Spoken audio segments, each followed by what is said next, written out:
हल्की नोक से जन्मे इसलिए नाम सीता, जमीन से प्रकट हुई इसलिए जानकी, मिथिलेश महाराज की पुत्री है इसीलिए मैथिली, और विदेहराज की पुत्री है इसलिए वैदेही। इस तरह से अनगिनत नाम रखे गए भगवती माता जानकी जी के।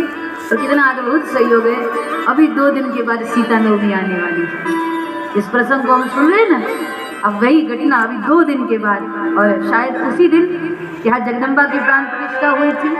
तो बड़ा सुंदर ये सुखद सहयोग है, राम कथा है, सीता नवमी आने वाली है, और उसी प्रसंग को अब हम लोग यहाँ पर सुन रहे। बाबूजी जाते जाते वही बोल के गए, अभी 2 दिन बाद सीता नवमी आने वाली है। वो तो कह रहे थे कि हम 9:30 बजे तक बैठेंगे, क्योंकि ज़्यादा समय बैठना नहीं होता, लेकिन कथा होती है ऐसी, हमारा पकड़ ही लेती है, उड़ के कोई जाना नहीं चाहता, लेकिन फिर भी वो अब बैठे रहे 11:30 बजे तक। पर बड़ा सुंदर है। एक बार बाबूजी के लिए जोरदार तालियां बजाएं हमारे। तो बड़ा सुंदर दर्शन भगवती सीता जी का प्राकट्य हुआ, और ऐसे में श्री सीता जी धीरे धीरे बड़ी हुई और लगभग 5 वर्ष की थी माता जानकी जी। और ऐसे में कहते हैं एक बार श्री सीता जी पूजा घर में गई पूजा करने के लिए। तो उन्होंने देखा कि पूजा घर में जो शिव धनुष है ना, पिनाक शिव धनुष, वो रखा हुआ है, और उसके नीचे बहुत धूल है, मिट्टी है, पुराने सूखे फूल पड़े हुए हैं। तो जैसे ही देखा सीता जी को आश्चर्य लगा कि मेरे पिताजी हमेशा बोलते हैं कि यह धनुष्य उनका आराध्य है, उनके लिए पूजनीय है, और उपास्य होने के बाद भी उसके नीचे इतनी धूल मिट्टी कोई साफ क्यों नहीं करता। सीता जी को लगा कोई बात नहीं, किसी और को समय न मिलता हो, मैं कर देती हूँ। और उसी समय 5 वर्ष की जानकी जी ने खेल खेल में एक हाथ से धनुष्य उठा दिया और दूसरे हाथ से नीचे पोछा लगा दिया।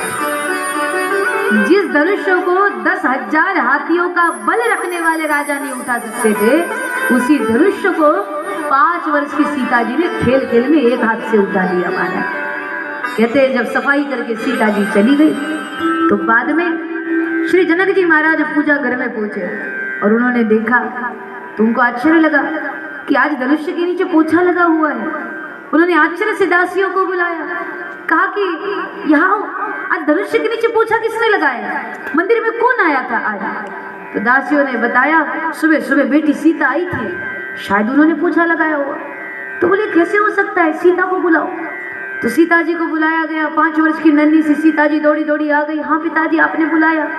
जनक जी महाराज ने कहा बेटी सीता तुम आई थी मंदिर में। हाँ पिताजी पूजा के लिए आए थे। अच्छा तो धनुष्य के नीचे पोछा तुमने लगाया।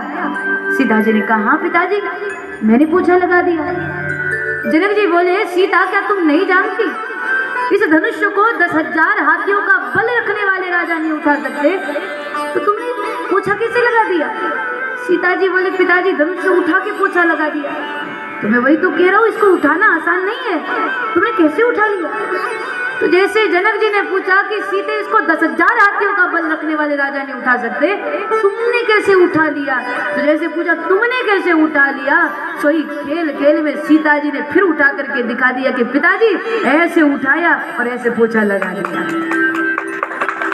और फिर जब ये बोल करके फिर खेल में उठा करके दिखा दिया, जनक जी महाराज तो चक्कर खा के गिर पड़े। महाराज सीता साधारण नहीं है, ये बात स्पष्ट हो गई। मेरे घर में शक्ति का आगमन हुआ है तो जरूर कहीं ना कहीं शक्तिमान का भी आगमन हुआ होगा।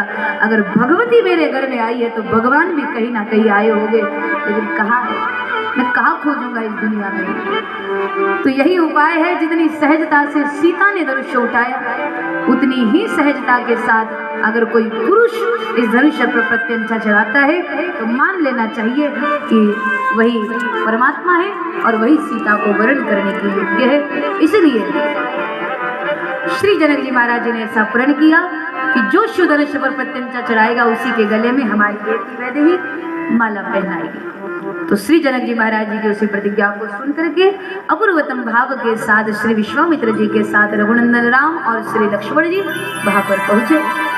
जैसे जनक नगरी में उनका आगमन हुआ, जनक नगरी में जितनी महिलाएं थी सब राम जी का दर्शन करने लग गई, घर घर जाकर के संदेशा देने लग गई। ऐसे में एक घर की बहू को राम जी का दर्शन करना था, पर उसकी सास ने डांट करके उसको घर में बिठा दिया और सास राम जी का दर्शन करने को चली गई। बहू ने देखा कि मेरी सास मुझे रोकती है, खुद राम जी का दर्शन करने को जाती है, तो उसने सोचा कि हमें भी जाना है। तो उसने एक चालाकी करी, सास जब दर्शन के लिए चली गई, पीछे से बहू ने सुंदर श्रृंगार किया, भारी भारी वस्त्र पहन लिए, और भारी वस्त्रों को पहन करके बहू ने एक युक्ति करी। क्या? माथे पे जो घूंघट था ना, उसको कमर तक खींच लिया। तो जब घूंघट खींच लिया तो क्या हो गया? ये घूंघट बड़ी काम की चीज है महाराज। कथा में तो ओढ़ के बैठना चाहिए, कथा में घूंघट ओढ़ के बैठना चाहिए, इसीलिए ताकि जो जो सुना रहे सब ऊपर से न चला जाए, कुछ तो अंदर घुसे। इसके लिए भी घूंघट ओढ़ के बैठना चाहिए। और दूसरा कारण ये भी है, कथा में घूंघट ओढ़ के इसलिए भी बैठो कि कथा सुनते सुनते कहीं बोर होने लग जाओ, नींद आने लग जाए, तो वो जो सिर पे घूंघट है ना, उसको थोड़ा आगे खींच लो, चेहरा ढक जाएगा, और बाद में समाधि में चले जाना, किसको पता लगेगा। तो घूंघट बड़ी काम की चीज है। तो बहू ने भी क्या किया, अपने घूंघट से चेहरा ढक लिया और गई वहां जहाँ सब लोग राम जी का दर्शन करने को गई थी। तो जहाँ सब लोग राम जी के दर्शन के लिए कतार में खड़े थे, बहू भी उधर जाके खड़ी हो गई। लेकिन गलती ये हो गई कि ये वही जाकर के खड़ी हो गई जिसके ठीक सामने उसकी सास खड़ी थी। तो ये बिल्कुल सासू माँ के पीछे जाके खड़ी हो गई। घूंघट उठाया और घूंघट उठा करके टकटकाई लगा करके देखने लगी कि राम जी का दर्शन हो, पर भीड़ बहुत थी, इसलिए दर्शन हो नहीं रहा था। तो बहू ने अपने पैरों की उंगलियों पर खुद को खड़ा किया, माने पैरों को थोड़ा सा ऊंचा उठाया ताकि राम जी दिखे। पर गलती ये हो गई कि जब इसने पैरों की उंगलियों पर अपने आप को उठाया तो इसका बैलेंस थोड़ा सा बिगड़ गया, और जब बैलेंस बिगड़ा तो धक्का आगे खड़ी सासू माँ को जाके लग गया। तो पीछे से धक्का किसने दिया, ये देखने के लिए सास मुड़ी। तो जैसे मुड़ी तो पीछे कोई और नहीं, उसकी बहू ही खड़ी थी। अब बाद में क्या हुआ होगा वो आपको ज्यादा अनुभव है महाराज। हाँ, क्योंकि सती हो, कली हो, त्रेता हो, घटना तो एक जैसी घटती होगी ना। तो वहीं पे झगड़ा शुरू हो गया। सास ने बहुत सुनाया, बहुत सुनाया, बहुत सुनाया। ऐसे में बेचारी बहू ने सुन भी लिया। जब तक राम जी सामने खड़े थे ना, तब तक सुन भी लिया। लेकिन जब सास रुक ही नहीं रही थी, उसकी बंद करने वाली बटन ही नहीं मिल रही थी, बोलती जा रही थी, तो ऐसे में बहू को भी गुस्सा आ गया। गुस्से में बहू ने एक बात बोली, और बड़ी जबरदस्त बात बोली। बहू ने कहा सास को कि सब कोई निहारत रघुनाथ को, मोह को लखत न कोई। सब कोई रघुनाथ जी को देख रहे, मुझे कोई नहीं देखता। बोले सब कोई निहारत रघुनाथ को, मोह को लखत न कोई। और आगे कहा तुम समान को पापिनी, जो रघुनाथ छोड़ निहारत मोय।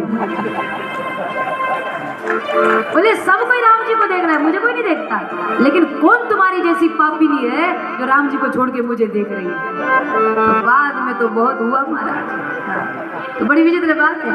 एक बात बोले, ज्यादातर झगड़े जो होते हैं ना, इन दोनों की वजह से ही होते हैं।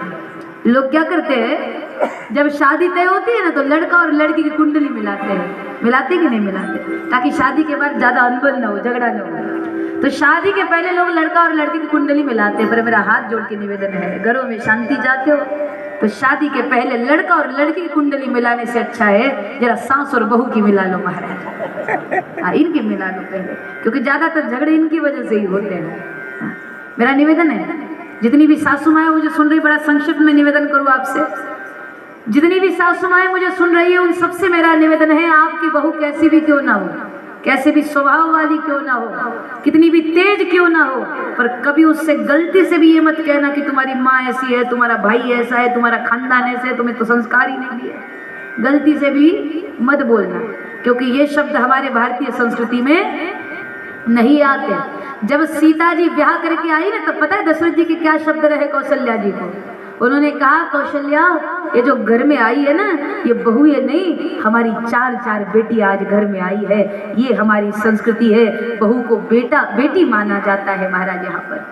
और देखा जाए तो बहू का त्याग भी कम नहीं होता है। जिस बाबुल के घर आंगन में वो लिखना, खेलना, पढ़ना, ये सब जहाँ उसने 25 साल तक किया, उस बाबुल के घर आंगन को छोड़ करके उसको आपके घर में जमना है, तो उसको थोड़ा समय तो लगेगा। कम से कम नई बहू को 2 साल तो दो एडजस्ट होने में। एकदम से आते उस पर अपनी परंपरा मत थोपना शुरू करो। अरे एक पेड़ को भी, एक पौधे को भी एक जगह से उखाड़ करके दूसरे जगह पे लगाना हो तो समय देना पड़ता है लगने के लिए। तो बेचारी बहू को भी समय दो, गलती हो जाए माफ कर दो। बेटी से गलती हो जाए तो अनदेखा कर देते हो ना, बहू से भी गलती हो जाए तो माफ कर देना। अपनी बेटी को, अपनी बहू को अपना बनाने की कोशिश करना, क्योंकि एक बात है, बेटा तो आपका है ही, बेटा तो आपका है ही, लेकिन बहू को अपना बनाने की कोशिश करो, क्योंकि क्या होगा अगर बहू हाथ से निकल गई ना तो बहू तो जाएगी, साथ में आपके बेटे को भी अपने साथ लेके चली जाएगी। और बुढ़ापा जो है वो बेटे के सहारे नहीं, बहू के सहारे कटने वाला है। इसलिए बहू को अपना बनाने की कोशिश करो, खूब प्रेम दो, खूब सम्मान दो। हालांकि जितनी भी बहुएं सुन रही है ना, चेहरे पे बड़ी सी मुस्कुराहट आ गई महाराज।